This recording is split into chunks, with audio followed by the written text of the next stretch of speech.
Welcome back to Making Money Matter, ladies and gentlemen. I'm your host, Kerry Stevenson. I've asked Bevan Jones, Managing Director of True North Copper. ASX code is TNC. Now, some of you are out there probably throwing rotten tomatoes at the screen right now because you're like, I've been a shareholder in True North Copper. What the heck's going on? That's why I wanted Bevan to come on board. Now, don't shoot the messenger, ladies and gentlemen. The poor bloke's only been in the hot seat since June. And most of you will know True North Copper went into voluntary administration in sort of late October, early November. They're doing an SPP. They're recapitalising. They're going to get back on the boards probably in, I think, January, but I'm going to ask Bevan all about that. But we're going to find out, why did you join the company in June? What happened? What went right? What went wrong? What are the challenges as they went into voluntary administration? Because they were going to become a copper producer in Queensland. They've got the Cloncurry copper project up here and the Mt Oxide project. So, Bevan, welcome to the hot seat. Well, thank you very much, Kerry. It's wonderful to be here. Well, mate, I think I just said it before, because you've got a background in gold. You took the reins. You decided that True North Copper was where you needed to be. You liked the project. You joined in June. You poor bugger. It's been a baptism of fire. Talk to us.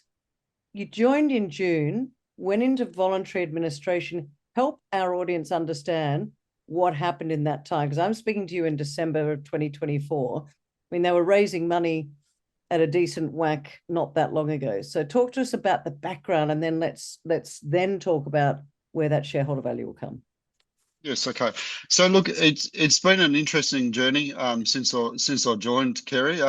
Look, True North, the foundations of the True North Copper business that everybody I guess put their faith in has excellent foundations. So the organisation, when I joined, was fully in ramp up mode, which was I guess a process from taking a brownfield site at Cloncurry and rebirthing it, starting a new mining operation at Wallace North, which was a satellite pit about 35 kilometres from Cloncurry itself, revitalising and refurbishing a solvent extraction plant and a leach pad. And so when I first started, that was fully on the way to move towards production. So what you say is 100% correct.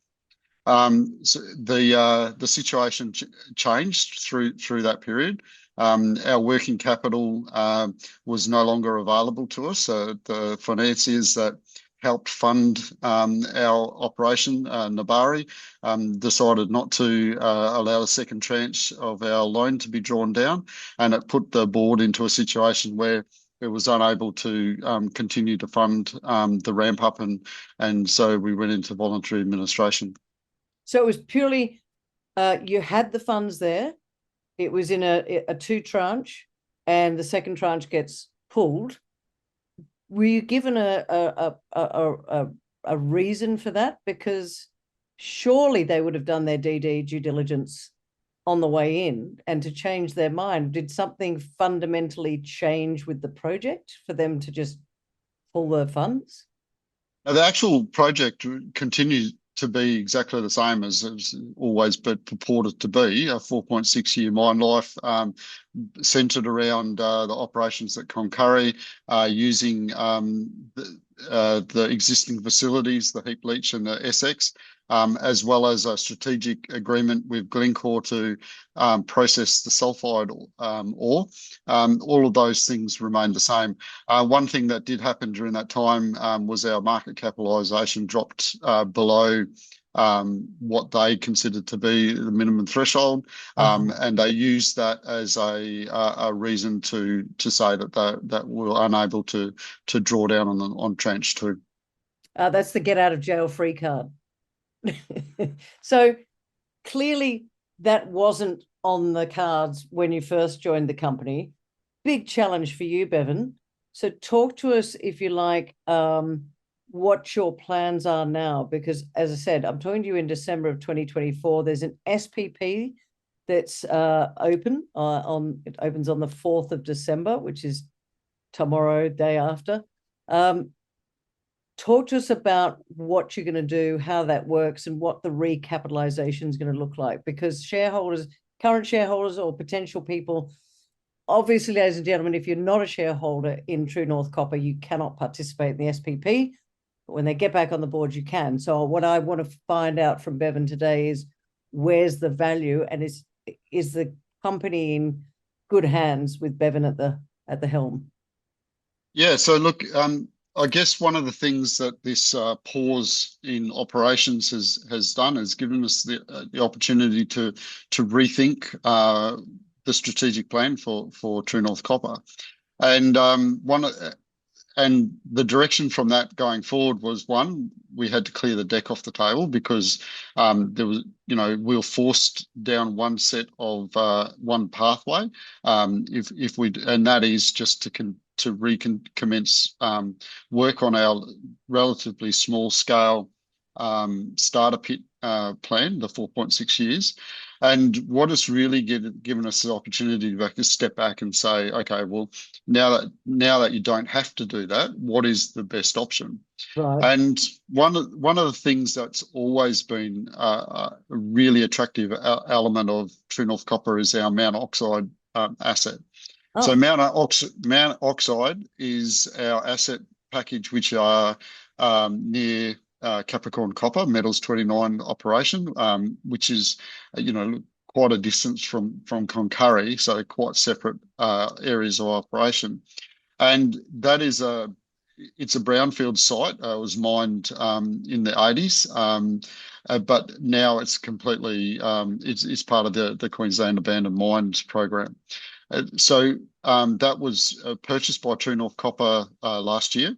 And since owning that package of leases, we've been doing surface foundational data set exploration.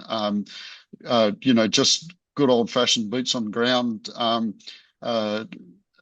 surface mapping, rock chip sampling, geophysics. We did an IP program, and actually starting to develop a much broader picture of what that 10 kilometres of dormant fault actually looks like. And what we've really been able to establish is that, and it's very, very exciting, actually, the geos are very exciting about this whole program, is that all of the work we've done to date suggests that Mt Oxide is not just one discrete ore body. It's actually likely to be a series of ore bodies or mineralized zones along that dormant fault. So our mine startup program was consuming all of our working capital. And one of the things that this pause has done is given us the opportunity to say, well, where would our capital be better focused? And that's why this pause, our drill and rethink program that we've pulled together is a better program than what we were on before. And the expectation is that, by the end of next year, we will have spent a significant amount of money on drilling, both at the Concurry project and also at the Mt Oxide project, and we'll have a much better idea of what our overall package is, and come up with a plan to create more value with better knowledge understanding. Before I get into the recapitalisation and what are Glencore doing, what's Tembo Capital doing, etc., with this pause for thought, do you think that the pressure was on for you to just get into production? This is why we've given you this money, and do it quickly. And potentially, would that have, I don't know, put too much pressure on, look, let's just get into production? Because sometimes you got to do the exploration. You got to figure out what this thing is properly. And as you said, the Mt Oxide, I know you only got it last year, but potentially grow those, and then a big brother comes along and says, I want that one, and I'm going to help you with that one. Does that make sense? Yeah, absolutely. That is definitely some of the thoughts that we've had through that process. There's no question that there was a lot of pressure on the organisation. The assets are the assets, Yeah, exactly. regardless on either side of this voluntary administration process. The assets are the same. The difference is how do you utilise the limited capital that you have to grow shareholder value, and at the moment, a smaller scale mining solution, which would be successful ultimately, because there there were good foundations in what was trying to be done. It still might not be the best option in terms of value creation, and so that is one of the reasons why we've been able to stop, because and rethink, is because we've got some breathing space, and Yeah. that was not available previously because there was a high level of expectation about starting the operations and getting cash flow positive. And look, and it hasn't stopped people, existing shareholders, saying, "Well, how are you going to create value if you're not producing?" Because and it's a good question Mm. that people ask, and this was part of the I guess the thinking that we had to do about how to take True North forward. Well, I guess that's a good question. Then let's answer. But by the way, Bevan, did you when you I want to find out this? Why did you join the company? Because as I said at the start, you only joined in June, and you've come from a gold background. Talk to us about why you thought that this was a good project, because I can guarantee you didn't think that this was coming where we're sitting today talking. Oh, no, look, this was a surprise. Okay, so it Yeah. wasn't part of my plan, but it's been a really great journey to be a part of.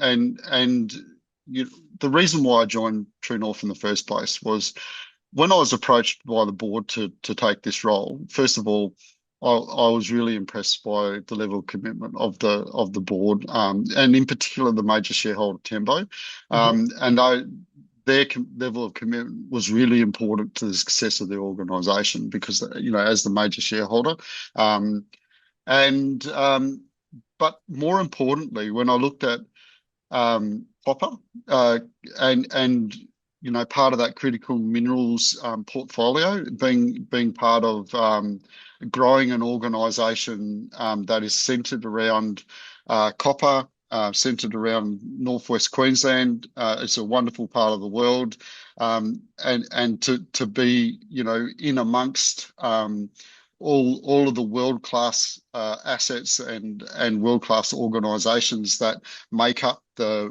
Mt Isa Concurry copper precinct, including our Glencore, of course. That was a great opportunity to be involved in, a critical mineral in a great jurisdiction, in an emerging organisation that needed strong leadership, in what was always going to be a challenging period, where you're taking an organisation from an exploration business into growing into a copper producer, and that hasn't changed. Yeah. Yeah. Like I Are said you still before. go are you still going to become a copper? Like, yeah, down the track you might be, but are you focused more on exploration now and not going into production for a little while? What's that look like now? Yeah, so the next 12 months is definitely the pause, rethink, and do the drilling and the exploration program. And so the idea is to really consolidate our thinking, around what is the best options for our two assets, and they're quite different. One is a brownfields existing operation, Yep. that is relatively small scale. that could be much more than that, depending on the results of the drilling. And we're very excited that we will be able to find much more than what was there before. And then quite a different scale of operation, which is a district scale play at Mt Oxide, which would be big enough to support its own processing facility, and be a major asset for that region. And there's no reason why that wouldn't be the case. So it's actually a very exciting time to be a part of True North, because you get to join at a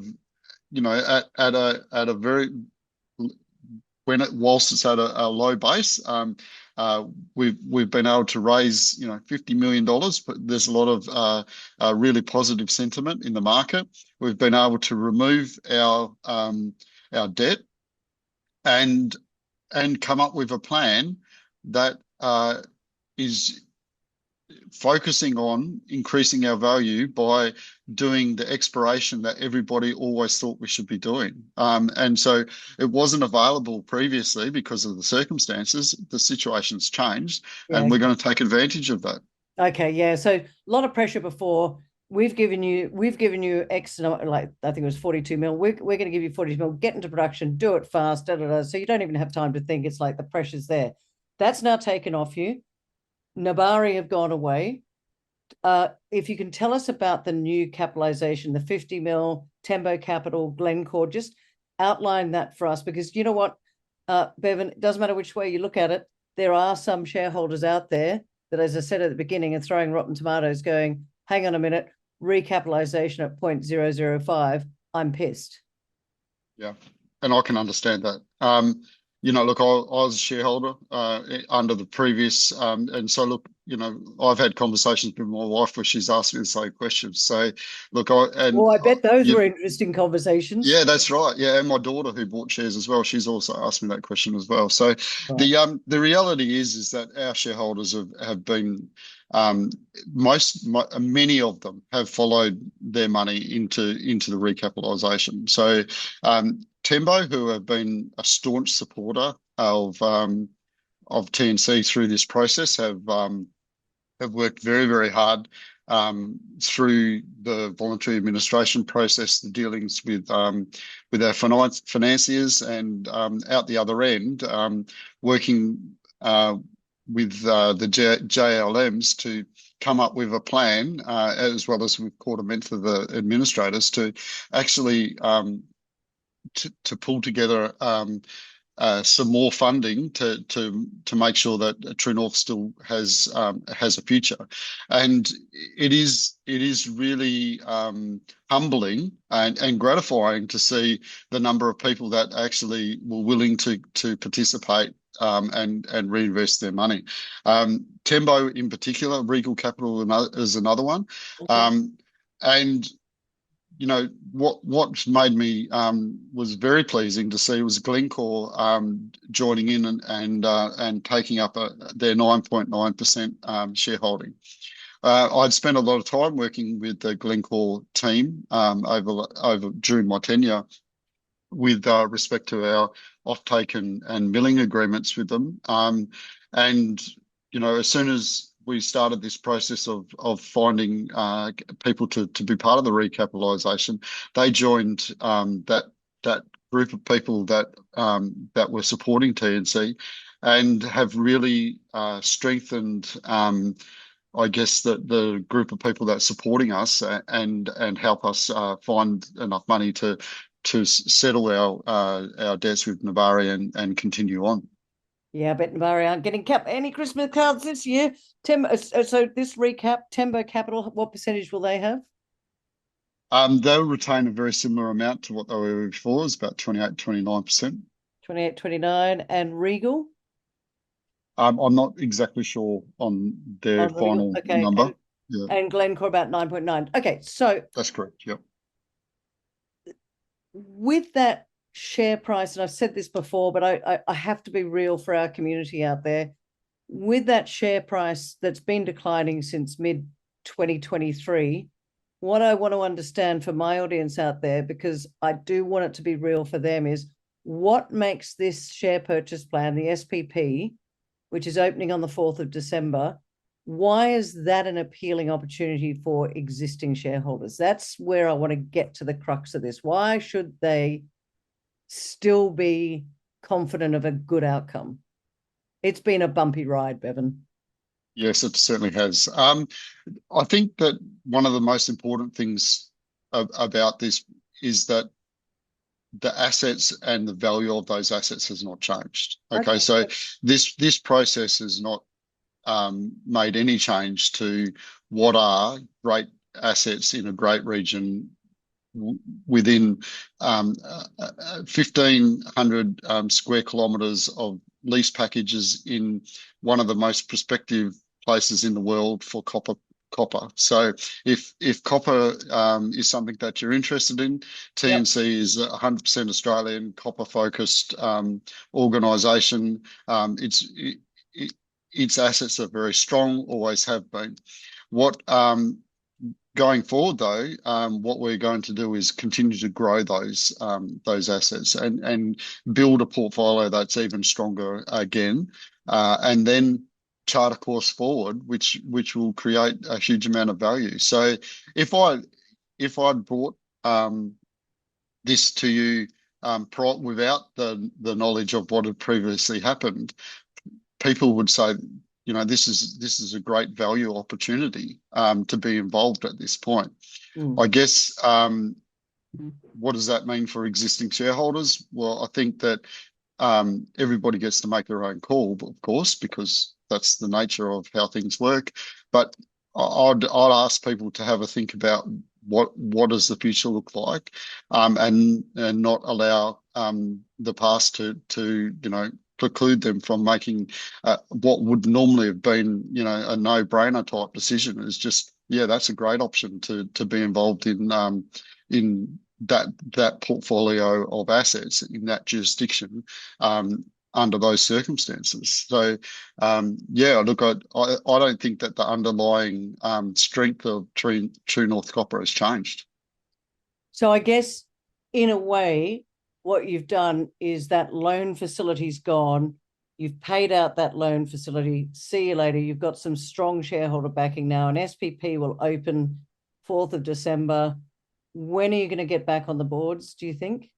Yeah, very early in January. The ASX has been working with us along with all the other parties. It's been a huge team effort to get TNC from voluntary administration into a position where we can go out and do this exploration drilling. And there's an AGM coming up late December, and then very early in January, the board will be back in control of the organisation, and we've already started the planning and the work associated for getting the drill rigs to site to start during the first of the exploration package. All right. So just to be absolutely clear, this is a share purchase plan for existing shareholders with a share price of 0.005. You're very confident that you're going to steady as she goes, I guess, and to grow that value without the pressure of getting to production like tomorrow, if you like. So 2 questions for you. What's your biggest challenge right now? And give us 3 reasons why people should sit up and take notice right now. Okay, so the biggest challenge right now is just, recovering from the voluntary administration period, which has been, let's describe it as like traumatic for everybody that was been involved, and getting focused back onto our core task of growing True North Copper. We are already started the process of getting exploration rigs to site, and look, it will be very soon into 2025 where we start to see the results of our drilling program. So that's what we're focused on, and that's our challenge going forward. It's a focus, it's a challenge, it's going to be interesting times. Now, Bevan, better come back to us in probably January, because there's a lot going on between now and then, and give us an update. Because, ladies and gentlemen, if you believe in copper, and you know I'm that gold lady, but actually there is not enough copper being mined right now for us to even get to half the way towards net zero.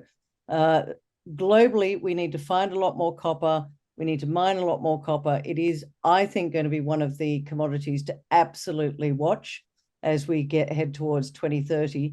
And of course, Cloncurry and that whole area, the Mt Oxide project that they've got. Queensland's a great area for copper. But as always, do your own research or give Bevan a call. I'm sure he'd love to hear from you, because he's not going to be having a very long Christmas this year. Bevan, really appreciate you chatting to me today. And good luck. We'll look forward to updates in the near future. Thank you, Kerry. It was great to be on your show. Thanks.